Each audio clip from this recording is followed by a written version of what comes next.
নমস্কার বন্ধুরা, আমি শিল্পা আর আপনারা দেখছেন মাই বিন্দাস লাইফ। আরও একটা নতুন ভিডিওতে আপনাদের অনেক অনেক স্বাগত জানাচ্ছি। আজকের পর্বে থাকবে নাসিকের সাইট সিন, থাকবে গোদাবরী নদী সঙ্গম স্থল, আরও অনেক জায়গা যেগুলো আমাদের রামায়ণের সাথে জড়িত রয়েছে। তো চলুন বন্ধুরা, ভিডিওটা শুরু করি। আর ভালো লাগলে অবশ্যই আমার চ্যানেলটাকে সাবস্ক্রাইব করবেন, বিশেষ অনুরোধ রইল। নাসিক বলতে প্রথমেই যা আমাদের মনে আসে সেটা হলো ত্রম্বকেশ্বর জ্যোতির্লিঙ্গ। আমি অন্য এপিসোডে দিয়ে দিয়েছি, আপনারা সেই ভিডিও দেখতে পারেন। ত্রম্বকেশ্বর জ্যোতির্লিঙ্গ দর্শন আপনারা কিভাবে করবেন, পুজো কী নিয়ম, সব কিছু দিয়ে দিয়েছি, আপনারা সেই ভিডিওটা দেখতে পারেন। তো আজকের ভিডিওতে আপনাদের দেখাবো রামায়ণের সাথে জড়িত অনেক জায়গা। চলুন ভিডিওটা শুরু করি। বড়া পাও খাতা, ব্রেড এক পাও। ত্রম্বকেশ্বর বাবার দর্শন করে আমরা এবার বেরিয়েছি নাসিকের আরও কিছু জায়গা দর্শন করতে, যেমন পঞ্চবটী, সীতা গুফা, এরকম আরও অনেক জায়গা যেখানে রাম লক্ষ্মণ সীতা বনবাসের সময় ছিলেন, সেই জায়গাগুলো। এখন এসে গেছি অঞ্জনী পাহাড়ে। নাসিকে আসলে অবশ্যই এই অঞ্জনী পাহাড়ে আসবেন। এই হচ্ছে মেন গেট।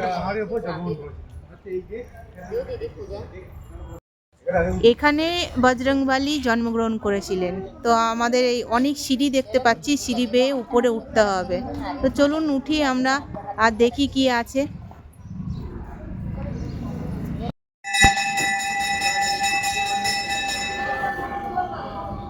সিঁড়িগুলো উঁচু না হলেও অনেক সিঁড়ি রয়েছে, আস্তে আস্তে যেতে হবে। আর দুপাশে এরকম প্রচুর দোকান রয়েছে, এই দেখুন এরকম দুপাশে প্রচুর দোকান রয়েছে।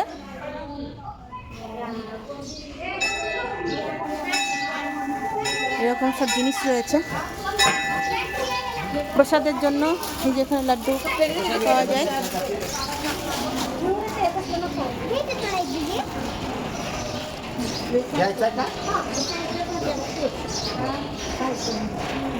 জয় শ্রীরাম। তবে এখানে লেখা আছে দেখুন, ছোটে বস্ত্র পরিধান করকে মন্দির মে প্রবেশ না করে। তো চলুন মন্দিরে প্রবেশ করি।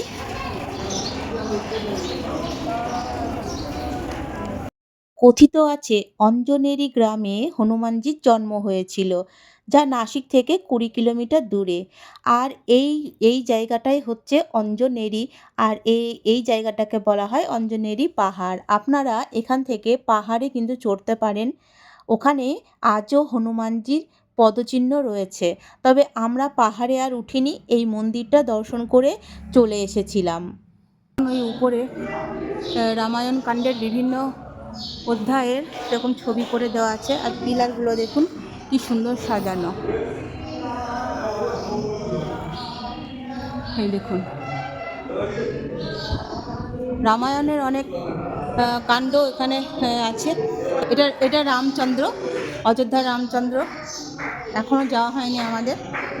হনুমানজি কি সুন্দর দেখুন, এই দেওয়ালটা কি সুন্দর করে হনুমানজি একটা ছবি দেওয়া আছে। তার সঙ্গে এইখানটা দেখুন বাঁদর, এখানে লাইট, এখানে কিন্তু লাইট জ্বলবে, বাঁদরের আকারে দেওয়া আছে, যেহেতু এটা হনুমানজির মন্দির। খুবই সুন্দর মন্দিরটা।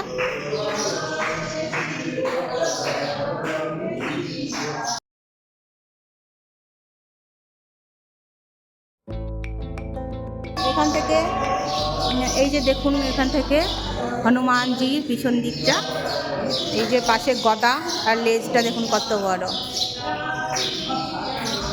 অপূর্ব লাগছে না মন্দিরটা? এদিকেও দেখুন, যখন হনুমানজি সূর্যদেবকে ফল বলে খেতে গেছিল সেই তখনকার দৃশ্য। কি সুন্দর সব করে রেখে দিয়েছে। এখানে রামজি, সীতা, লক্ষ্মণ ভরত শত্রুঘ্ন খুব সুন্দর করেছে। প্রদীক্ষণও হয়ে গেল, ওই দিক থেকে ঘুরে আসলাম, আর এই দিকে শেষ হয়ে যাচ্ছে। এখানে দেখুন বনবাসে যখন রাম সীতা বনবাস গেছিল তখন অনেক চড়ুই পাখি দেখতে পাচ্ছি। এখানে জয় শ্রীরাম লেখা আছে, রাম।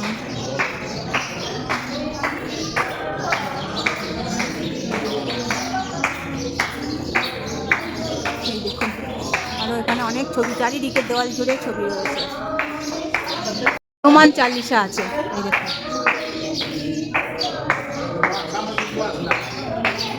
মানে ভক্তরা সব নাম গান করছে, জয় বজরংবলী জি কি জয়।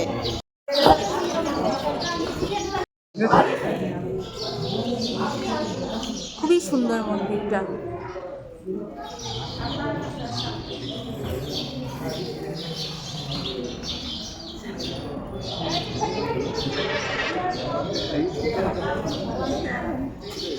এদিকে তো পাহাড় দেখা যাচ্ছে দিক থেকে, এই দেখুন এদিক থেকে পাহাড় দেখা যাচ্ছে, ঠান্ডা বাতাস আসছে। এখানে যজ্ঞ করা হয় সম্ভবত।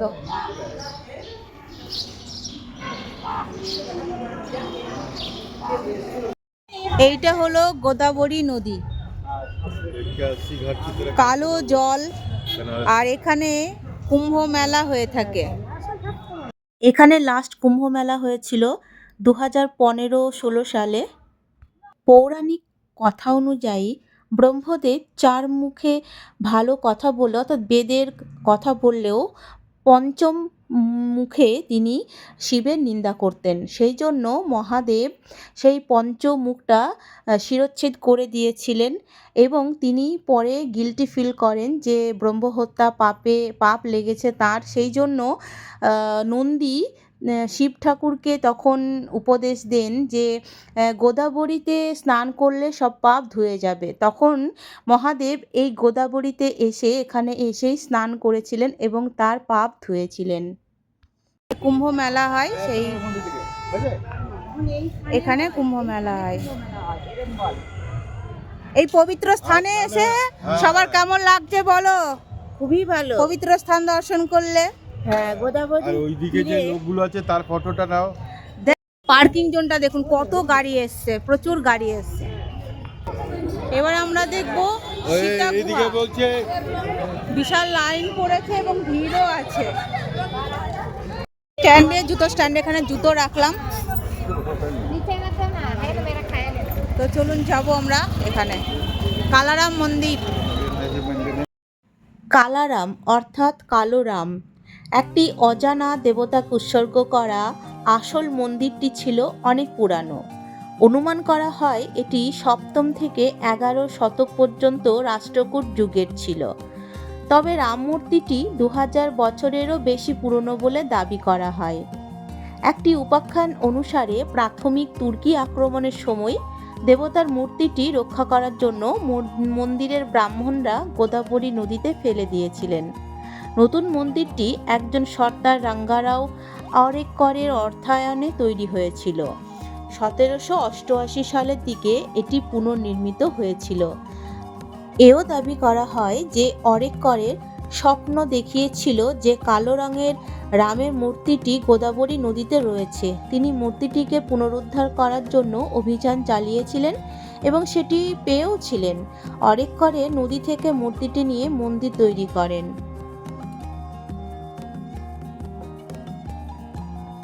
ধনুষ, ये धनुष है राम का। राम का धनुष है, रामेर धनुष। ওই যে পালকি, এটা পালকি, এটা ধনুষ, এটা রামের ধনুষ, আর এটা পালকি। यहाँ से क्या हुआ था पंडित जी? यहाँ से सीता माता को लेके गया था रावण, और सीता को उधर से लेके गया था, रावण लेके गया था। ओ यहाँ से हरण किया था। माइक में बोलिए। हाँ, रावण इधर से सीता माँ को लेके गया था, फिर राम भगवान ने युद्ध किया बजरंग साथ में लेके, फिर लंका से सीता को वापस लाया, हनुमान ने मदद किया था।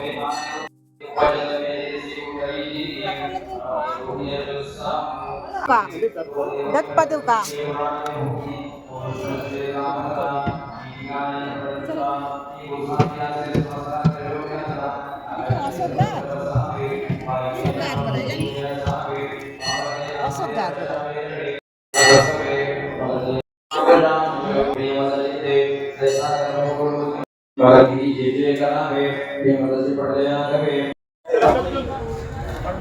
পেয়ারা বিক্রি হচ্ছে 100 টাকা কিলো। এই নিয়ে আমরা এখন খাবো। ভালো পেয়ারাগুলো। এখন আমরা যাচ্ছি সীতাকুণ্ড দেখতে। কালা মন্দির দেখে এখন আমরা সীতাকুণ্ড যাচ্ছি। একদম হেঁটে হেঁটে যাব। আর এদিকে লম্বা লাইন পড়েছে, অনেকটা লম্বা লাইন পড়েছে। এই গুফা দর্শনের টাইম হলো সকাল 6:15 থেকে রাত্রি 8:30 পর্যন্ত। সীতা মাইয়া রাম লক্ষ্মণ যখন 14 বছর বনবাসে ছিলেন তখন সীতা মাইয়া এই গুহার মধ্যে ছিলেন। 14 বছর গুহার মধ্যে বনবাসের সময়ে যে গুহার মধ্যে ছিল সেই গুহাটা আমরা এখন দেখতে যাচ্ছি। এই হচ্ছে মন্দিরে যাওয়ার এন্ট্রি। এই হচ্ছে এই লাইন, আমরা ঘুরে এই দিক দিয়ে যাব। মন্দির খোলার টাইম হচ্ছে সকাল 6:15। 6:15 থেকে 8:30, রাত্রি 8:30। সকাল 6:15 থেকে রাত্রি 8:30 এই মন্দির খোলা থাকে। গুফা, এখানে সীতা মাইয়া 14 বছর ছিলেন। সীতা মায়া হরণের যে প্রদর্শনী আছে আপনারা এখানে দেখতে পারবেন, অনেকটা মুভির মতো। এখানে প্রদর্শনী 1 টাকা টিকিট। এখানে আপনারা দেখতে পারবেন সীতা মাইয়া প্রদর্শনী। এখানে জুতো রাখার জন্য এই যে স্ট্যান্ড রয়েছে, বিনা শুল্কে এখানে জুতো রাখতে পারবেন। এই লাইন পড়েছে দেখতে পাচ্ছি। এই দেখো, এটা হলো পঞ্চবটি গাছ। এই যে এই দিকেও ঝুড়ি নেমে নেমে নেমে হয়েছে পুরো চারিদিকে। এই যে নাম্বারিং করা আছে, ওইদিকে সব পুরো চারিদিকে নেমেছে, দেখেছেন? আবার নাম্বারিং করা রয়েছে, এটা 5 নম্বর। এইটা হচ্ছে রাম কন্দমূল। এটা ভগবান শ্রীরাম 14 বছর বনবাসের সময় খেয়েছিল। যেটা খেতে ঠান্ডা, পেট ঠান্ডা থাকবে এবং মিষ্টি, রোগ থেকে অনেক লাভদায়ক হয়, সেটাই লেখা রয়েছে। আর 6 পিস 50 টাকা প্লেট এই যে দাদা বিক্রি করছে। ঠিক আছে, এই হলো রাম কন্দমূল। মোবাইল বন্ধ করতে বলছে।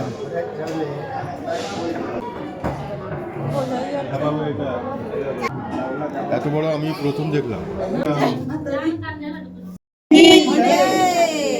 অনেক জিনিস আছে যে মোবাইল লাগে।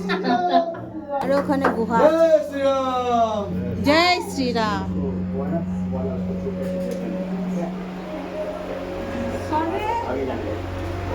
তো এই ছিল সীতা গুফা, যেখানে গুহার মধ্যে ছোট ছোট সিঁড়ি রয়েছে। দেখতে ভয় লাগছে, কিন্তু যখন গেলাম তখন কিন্তু একদমই ভয় লাগলো না। নর্মাল সিঁড়ির মতো ছিল। ওখানে রাম লক্ষ্মণ সীতার পাথরের মূর্তি ছিল, রামের পাদুকা ছিল, আর হনুমানজির গণেশজির পাদুকা ছিল। তো ভালোই লাগলো, দেখলাম আমরা। বেশ এনজয়ও হলো, অ্যাডভেঞ্চার টাইপেরও হলো। পিসি খুব ভয় পেয়ে গেছিল এই গুহার মধ্যে যাবে না বলে, তো তাও গেলাম, আমরা জোর করে নিয়ে গেলাম, দেখা হলো। এই আর কি, সীতা গুফা দেখা হয়ে গেল।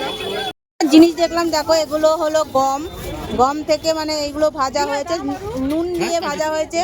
এগুলো কিন্তু খেতে দারুণ লাগছে। আর এইগুলো হলো মুড়মুড়া বলছে, এগুলো গেহু থেকেই হয়েছে, মানে গম থেকেই হয়েছে। দেখো মশলা দেওয়া প্লেন। ঠিক আছে, এখন এসেছি তপবনে, নাসিকের তপবনে। এই জায়গাটায় নাকি শূর্পণখার নাক কাটা হয়েছিল। লক্ষ্মণ যে শূর্পণখার নাক কেটেছিল, এখানটাই নাক কাটা হয়েছিল, সেই জায়গা এটা। এদিকে দেখুন সব পাথর, এগুলো সব পাথর, তার মাঝে এখানে জল। অনেক লোক গেছে। ওই দূরে দেখুন, এখানটাই দেখতে পাচ্ছি রাম লক্ষ্মণ সীতার কিছু স্ট্যাচু টাইপের রয়েছে। এই জায়গাটা হলো শ্রীরাম ভগবান বনবাস স্থান।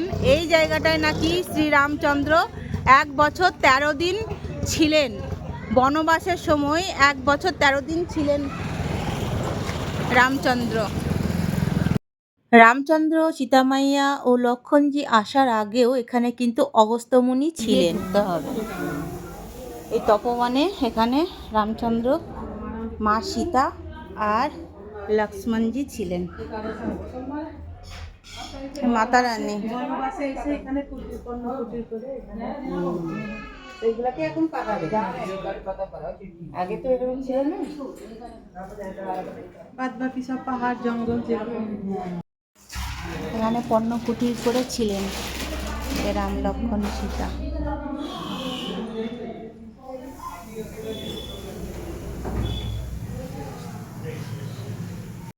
রাম লক্ষ্মণ সীতা বনবাসে থাকাকালীন এই পঞ্চবটিতে পর্ণকুটির করে ছিলেন, যেখান থেকে সীতামাইয়া অপহরণ হয়েছিলেন।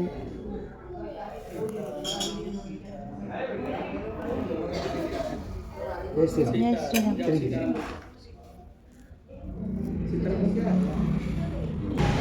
এখানে অনেক রকম বই পাওয়া যায়। এখানে দেখুন একটা যজ্ঞ কুণ্ড রয়েছে, এখানে যজ্ঞ করা হয়। আর অগস্ত্য মহামুনি, এই যেখানে লেখা আছে অগস্ত্য মহামুনি।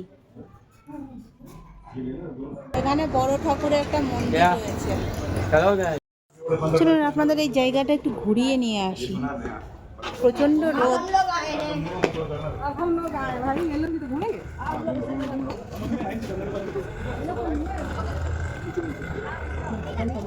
যেখানে শূর্পণখার নাক কাটা গেছিল সেই জায়গাটায় যাব। এই হচ্ছে সেই জায়গা। দেখুন চারিদিকে পাথর আর পাথর। এই যে নদীটি বয়ে যাচ্ছে এটা হলো গোদাবরী নদী, যেটি আপনার যেতে ডান দিকে পড়বে, আর বাঁ দিকে হলো কপিলা নদী। তো কপিলা নদী আর গোদাবরী নদীর সঙ্গমস্থল হলো এই জায়গাটা। এখানে একটি শিবলিঙ্গ দেখতে পাচ্ছেন। আর এই জায়গা এই হলো এই জায়গাটায় শূর্পণখার নাক কাটা গেছিল, এখানটায় নাকি। यात्रा की भूमि हर 12 साल में जो कुंभ पर्व आता है उसकी शुरुआत यहाँ से होती है। यहाँ पे रामचंद्र जी, सीता माता दर्शन। दादा ये उल्टा प्रदक्षिणा, उधर से आ जाओ। ये है ब्रह्म तीर्थ, शिव तीर्थ, विष्णु तीर्थ, मुक्ति तीर्थ, अग्नि तीर्थ, सीता तीर्थ। सीता माता स्नान की जगह, इसको सौभाग्य तीर्थ बोला जाता है। कपिल भगवान तप करके नदी आई कपिला, नासिक से गोदावरी, दो नदी का कोने में संगम है। जब रामचंद्र भगवान वनवास में आए तो उन्होंने सीता माता को आदेश दिया, आपका मूल रूप अग्नि में गुप्त रखो। तो ब्रह्मदेव, शंकर और विष्णु तीन भगवान को साक्षी रख के सीता माता यहाँ अग्नि में गुप्त हो गए। यहाँ से राम जी ने मायावी रूप निकाला जिसका नाम वेदवती, वो रखा पंचवटी सीता गुफा में। रावण लेके गया वो मायावी सीता, मूल स्वरूप अग्नि में। शूर्पणखा, लक्ष्मण जी ने नाक कान काटा मूल जगह, यहाँ नाक काट के गोदावरी के बाजू में डाला। नाक को संस्कृत में नासिका बोलते हैं, इसलिए वो हो गया नासिक। बारिश में यहाँ का दर्शन बंद होता है, इसलिए ऊपर पुतला। आए हैं भगवान को हाथ जोड़ो, भगवान की प्रार्थना। এই দেখুন ব্রহ্মা, বিষ্ণু, মহেশ্বরের এই হলো সিম্বল, তিনটে সিম্বল। আমরা বেশিরভাগই জানি যে লক্ষ্মণজি শূর্পণখার নাক কেটেছিল, কারণ হচ্ছে রামচন্দ্রকে শূর্পণখা স্বামী রূপে পেতে চেয়েছিল, সেই প্রস্তাব দিয়েছিল। তো রামচন্দ্র বলেছিলেন যে তিনি অলরেডি বিবাহিত, সেই জন্য শূর্পণখা ক্রোধে ফেটে পড়ে এবং অপমানিত হয় এবং সীতাকে হত্যার চেষ্টা করে। তো সেই জন্য লক্ষ্মণজি শূর্পণখার নাকটা কেটেছিল এবং এইটা হলো সেই জায়গা যেখানে শূর্পণখার নাক কাটা হয়েছিল। বর্ষার সময় না এগুলো জলে পুরো ভরে যায়, তাই এখানে বর্ষার সময় আসা বারণ, পুরো বন্ধ থাকে।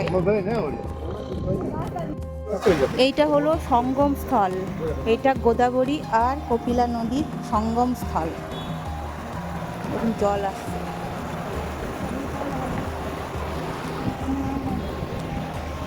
এটা একটা উদ্যান, রাম সৃষ্টি উদ্যান,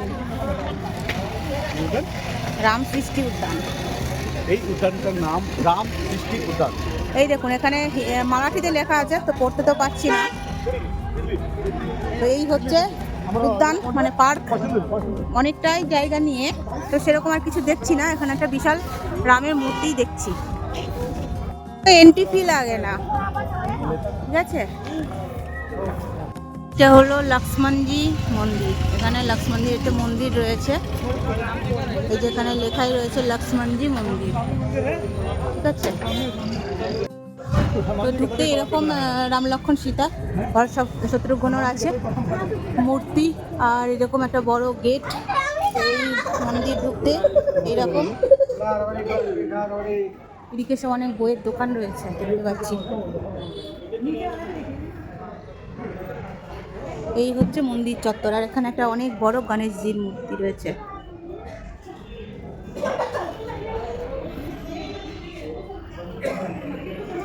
আর এদিক দিয়ে উঠতে হবে মন্দিরে, ঠিক আছে। লক্ষ্মণজি শূর্পণখা নাক কাটছে। এই জায়গাটা করেছে, এই যেখানে রাম স্বর্ণ হরিণ নিয়ে কর্ণকুটিরের সামনে বসে আছে, আর এখানে শূর্পণখার নাক কাটছে শ্রী লক্ষ্মণ, সেটাই করেছে। আর এই পিলারগুলো দেখুন,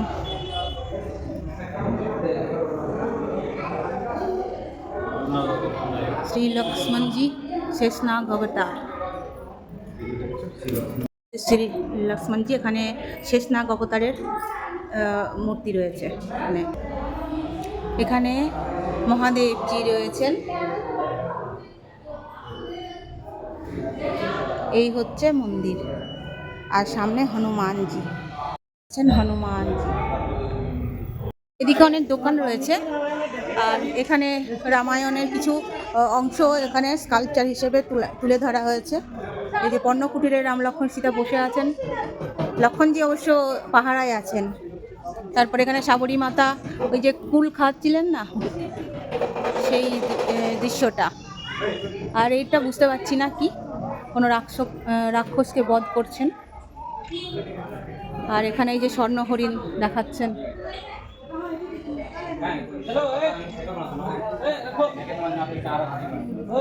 এই হচ্ছে মন্দির চত্বর।